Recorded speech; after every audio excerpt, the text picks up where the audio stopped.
I remember the silence most of all.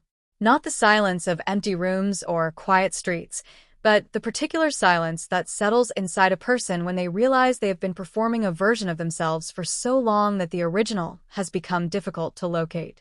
It is a silence that accumulates slowly, the way dust settles on furniture in a room that nobody enters anymore. You do not notice it happening. And then one day you run your finger along the surface and see how thick it has grown.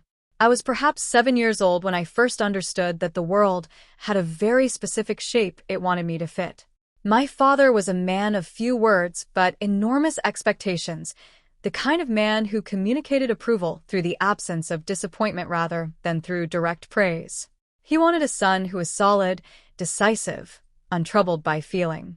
My mother, quieter in her way, had built her entire life around the art of making things comfortable for others while asking very little for herself. Between the two of them, I learned early that the most valuable thing a person could offer the world was usefulness, and the most dangerous thing they could reveal was need. School was its own education in suppression. Boys in my neighborhood learned that sensitivity was a liability. To cry was to invite cruelty. To show uncertainty was to become a target.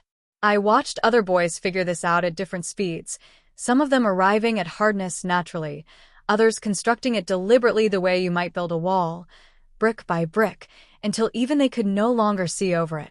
I built my wall too. Everyone did. It was simply the price of surviving adolescence in a world that had no vocabulary for what I was slowly, privately, beginning to feel. What I felt was not dramatic. I want to be clear about that because I have read stories of transformation that arrive like lightning, sudden and shattering, and my experience was nothing like that. What I felt was quieter and more persistent, like water finding its way through stone. It was a vague but steady awareness that certain textures brought me comfort in ways I could not explain. That certain colors felt like rest. That there was something in the rituals of care, the slow and deliberate attention to one's own body, that I associated not with vanity, but with safety. With the particular peace that comes when you are, for a moment, entirely present with yourself. I did not have language for this as a child. I only knew that when I was alone, truly alone, something in me exhaled. The first memory I can point to with any clarity is a Saturday afternoon in my grandmother's house. She was in the garden. I was supposed to be watching television. Instead, I found myself in her bedroom, drawn by some instinct I could not name, standing before her vanity mirror and simply looking. Not at anything in particular. Not doing anything transgressive or deliberate. Simply looking, with a sense of recognition I had never felt looking at myself before. As if the mirror in that room, surrounded by small bottles of lotion and a silver hairbrush and the faint permanent scent of rose water, was showing me something truer than other mirrors had managed. I heard her footsteps on the stairs and moved away quickly. The moment closed, but it did not disappear.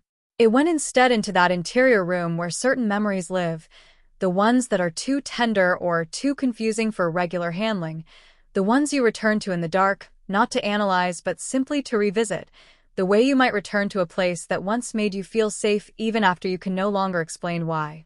Adolescence arrived and intensified everything.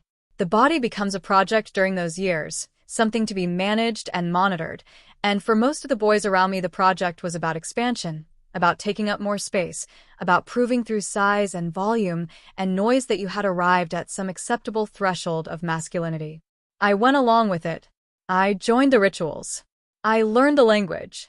But underneath the performance was a person who remained quietly unconvinced, who noticed things the performance did not leave room to notice, who found relief not in expansion but in precision, in the small and careful and deliberate.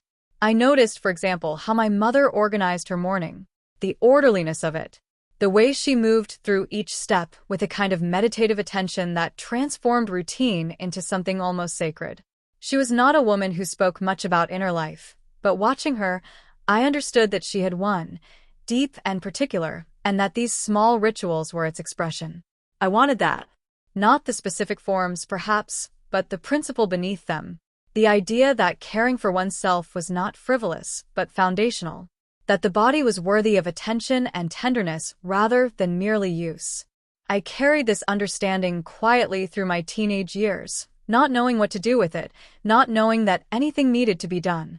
It simply lived in me, patient and unhurried, waiting for a moment when I might have enough privacy and enough courage to examine it more closely. That moment would not come for a long time. There were other things to survive first. University brought new pressures and new freedoms in approximately equal measure. I was further from home, which meant further from direct observation, but I had internalized the observer so thoroughly by then that distance from my father changed very little about the vigilance I maintained over my own behavior. I studied hard. I made friends who were easy and uncomplicated, the kind of friendships built on shared activity rather than genuine intimacy. I dated in the conventional way, experiencing connections that were warm, but somehow always slightly adjacent to what I actually wanted, as if I were always reaching for something through glass. The loneliness of those years was not the loneliness of isolation. I was rarely alone in the physical sense. It was the loneliness of consistent misrecognition, of moving through days in a shape that did not quite match the one you carried privately. It is a particular kind of exhaustion, that gap between the self you present and the self you protect, and by my mid-20s I had been maintaining it for so long that I had nearly forgotten it was there. Nearly, but not entirely. Because sometimes, in the quiet of my apartment, in the hour before sleep when the day's performance had finally been set aside, I would feel that interior exhale again. That old, familiar settling. And I would understand, without quite being able to say it directly, that there was still something in me waiting, patient and unhurried, waiting for the space to breathe. The apartment I rented at 26 was small enough to feel manageable and private enough to feel safe. This is not a minor detail. Privacy, I had come to understand, was not simply the absence of other people. It was the presence of a particular quality of attention, the kind that becomes possible only when you are not simultaneously monitoring yourself through the imagined eyes of others. I had spent so much of my life inside that dual consciousness, simultaneously experiencing and observing my own experience for signs of deviance from expectation, that genuine solitude felt at first almost disorienting, like stepping out of a noise you had stopped noticing because it had been constant for so long. The first months in that apartment I simply rested, allowed myself to exist without agenda, cooked simple meals and ate them without distraction, walked in the evenings without purpose, slept without an alarm when I could. These were not remarkable activities, but they had a quality I had not previously associated with my own life, the quality of being chosen, of belonging to me rather than to any external structure or expectation. It was during this period that the routines began to develop. Not all at once, and not through any deliberate plan, but gradually, organically, the way a garden grows when you simply provide conditions and then pay attention to what emerges. I began to notice what made my body feel cared for. Not managed or disciplined or improved toward some external standard, but genuinely cared for, in the way you might care for something you love.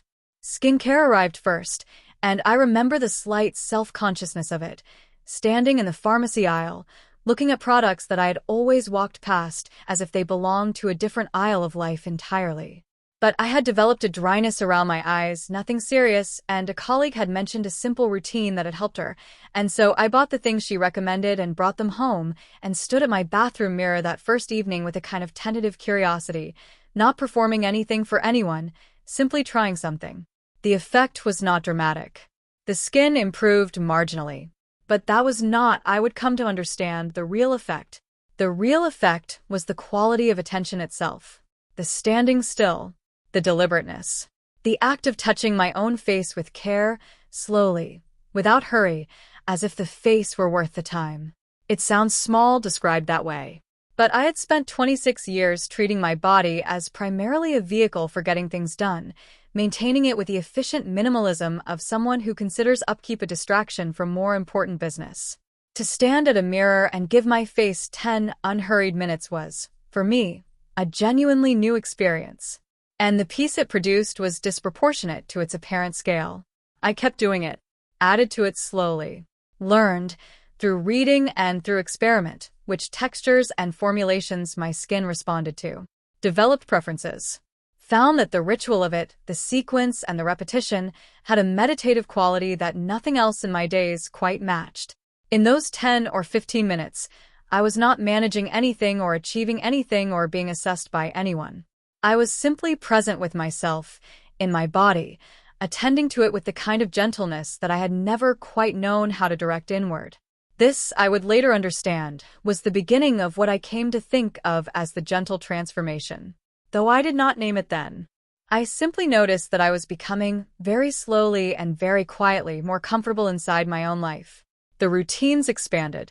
Not urgently, not dramatically, but with the patient logic of something that is, at its core, nourishing. I began to pay attention to fabric, to the way different textures felt against skin, to the difference between the rough practicality of the clothing I had always worn and the softer, more yielding materials that I found myself gravitating toward in the quiet of home. I was not performing femininity, or not primarily.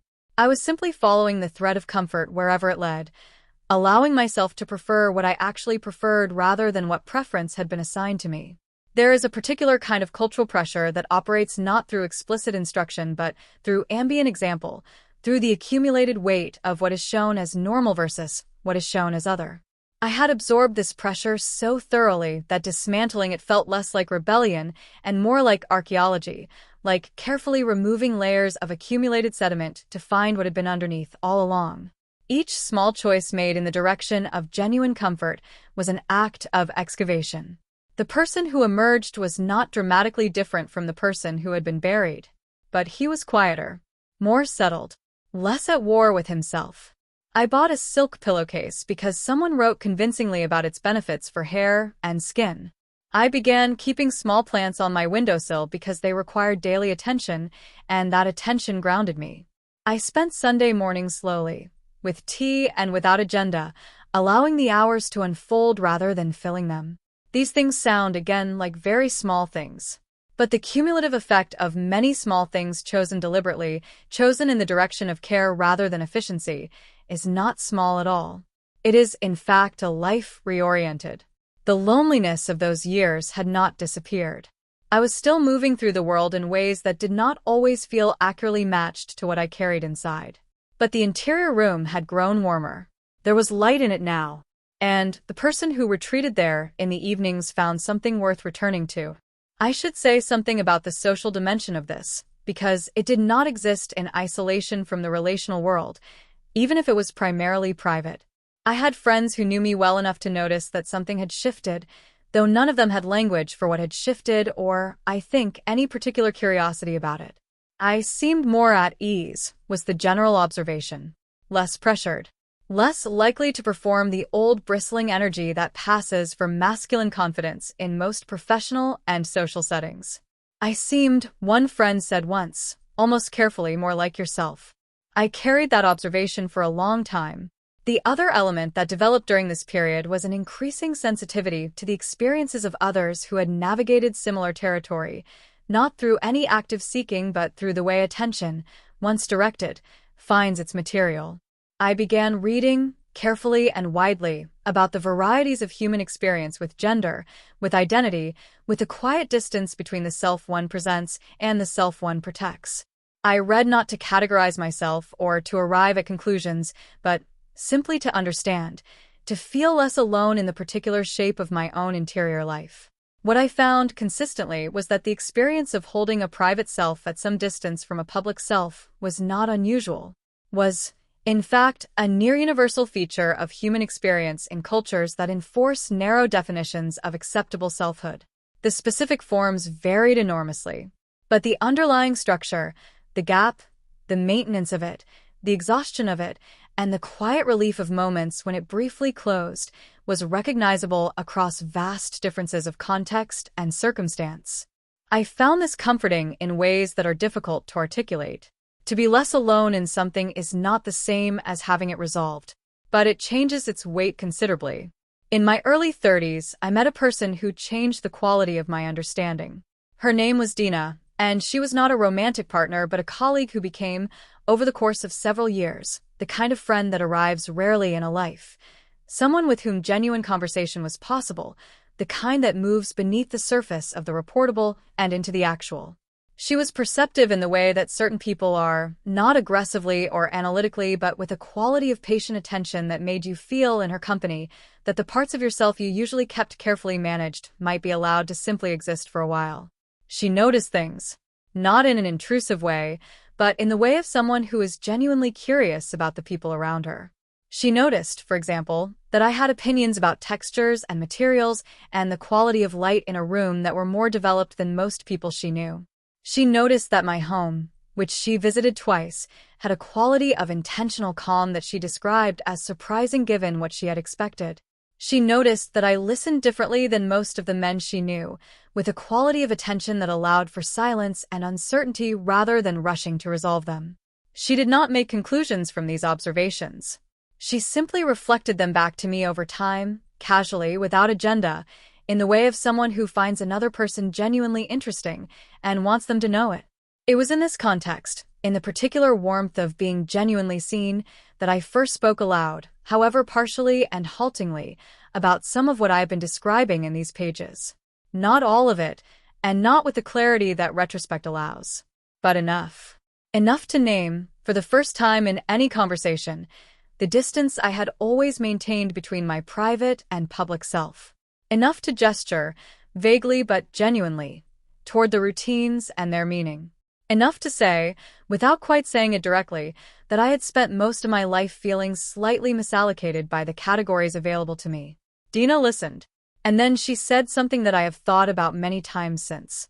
She said, "I think what you're describing is what happens to a lot of people who are more emotionally intelligent than the world gave them permission to be. They find private languages for what they couldn't say publicly. And those private languages, over time, become very important." I did not know, in that moment, whether that framing entirely captured what I was describing. But it was the first external framing I had ever encountered that felt adjacent to true, and that adjacency was enough to produce in me a feeling I can only describe as relief, so significant it was almost grief. The particular grief of a tension you have held for so long that releasing it hurts. The conversation did not resolve anything. Conversations rarely do, despite what we sometimes hope from them. But it altered the landscape in which I was living with my own experience, made it slightly less interior, gave it slightly more permission to exist. This is what support looks like from the inside, I think. Not rescue, not redirection, not advice. But the particular gift of being witnessed, without judgment, of having someone reflect back to you that what you are carrying is real and has weight and does not make you strange. It is quieter than rescue, but it is, in my experience, more sustaining. The gentle transformation, as I had come to think of it by then, was not simply a matter of private routines and interior negotiations. It was also, crucially, a matter of relationship, of finding, slowly and selectively, the people in whose company the distance between public and private self was allowed to narrow, of learning, through the experience of being well witnessed, what it felt like to be known rather than merely recognized. This learning changed how I moved through other relationships as well. I became less interested in the kind of social connection built primarily on the exchange of performance, on the mutual maintenance of surfaces. I became more interested in the slower, riskier work of actual acquaintance. More willing to allow pauses in conversation. More able to receive, without immediately deflecting, the attention of people who seemed genuinely curious about who I was. None of this was easy or linear. There were still days when the old reflexes dominated, when I reverted to the vigilant self-monitoring of earlier years, when the gap between interior and exterior felt vast and exhausting. The gentle transformation was not a destination arrived at, but a direction traveled, and like all genuine travel, it involved periods of feeling lost, of backtracking, of setting up camp somewhere that turned out not to be where you were trying to go. But the general direction held, and the routines held, and the interior room continued to grow warmer and more furnished, more genuinely mine. I want to describe something that happened during this period that I have never quite known how to categorize, but that feels important to include honestly. There were evenings, not frequent but not infrequent, when the privacy of my apartment and the comfort of my routines allowed me to exist in a way that felt particularly aligned, particularly free of the performance costs of ordinary life. On these evenings, The textures I chose and the quality of attention I brought to my own presence had a different character than simple self-care. They felt like an expression of something, like the private language Dina had mentioned, made not in words but in gesture and sensation, and the particular quality of inhabiting one's own body without apology. I did not perform these evenings for anyone. They were not about anyone else. They were about the specific relief of dropping for a few hours every adaptation I made to the world's expectations, and simply being in whatever shape I most naturally fell into when external pressure was removed. The shape that emerged consistently was quieter than my public self, more careful, more interested in the small and the particular, more at home in gentleness. This, I came to understand, was not a problem to be solved. It was not a symptom or a deviation or a confusion. It was simply the most accurate version of what I actually was, visible only in the conditions of genuine privacy and genuine safety. And the work of the gentle transformation, I began to understand, was not transformation in the theatrical sense, but transformation in the sense of gradual return, of slowly finding my way back to the self that had been there before the performance had been required of it. The subtle control that the title of this story references was not external. It was internal. It was the control that comes from clarity, from knowing what you value and choosing consistently in its direction, from refusing, quietly and persistently, to let the world's categories determine the shape of your inner life. This kind of control is not rigid. It does not require force or resistance. It is more like the control of water finding its way downhill, patient, inevitable, shaped by what it encounters, but not ultimately stopped by it. I am in my early 40s now, and I want to describe the quality of my life accurately, without sentimentality, but also without false modesty about what has been built. The mornings are mine. This is perhaps the simplest and most complete way to say it. I wake without the immediate anxiety that characterized so many years of my life, that reflexive reaching for the day's demands before the day has properly begun. I move through the first hour slowly, with a cup of tea, and without agenda. The skincare routine, refined now over more than a decade of patient attention, takes its 15 minutes, and those 15 minutes have lost none of their meditative quality. If anything, they have deepened, become more layered, accumulated the resonance of all the years of similar mornings behind them. The apartment I live in now is larger than the one in which all of this began, but it has the same quality of intentional calm that Dina noticed years ago. Things in it have been chosen rather than accumulated. Every object in the main room is either beautiful or useful, or both. There are plants on the windowsill, descendants in some cases of the original plants I kept in that first small apartment. The light is good. The textures are considered. Visitors sometimes remark on how peaceful the space feels, and I accept the observation without explanation, because the explanation would be long, and the peace itself is self-evident. I have better friendships now than I had at any earlier period of my life. Not more numerous, but more genuine, built on the accumulated trust of being known over time rather than the fragile scaffolding of mutual performance. Dina remains among them, though she has moved cities and we speak less frequently than we once did.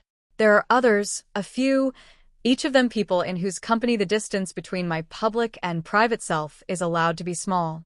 This is what I look for in people now, not shared interests or complementary ambitions or any of the more conventional criteria for friendship, but this, the quality of witness, the willingness to be present with what is actually true rather than what is convenient to acknowledge.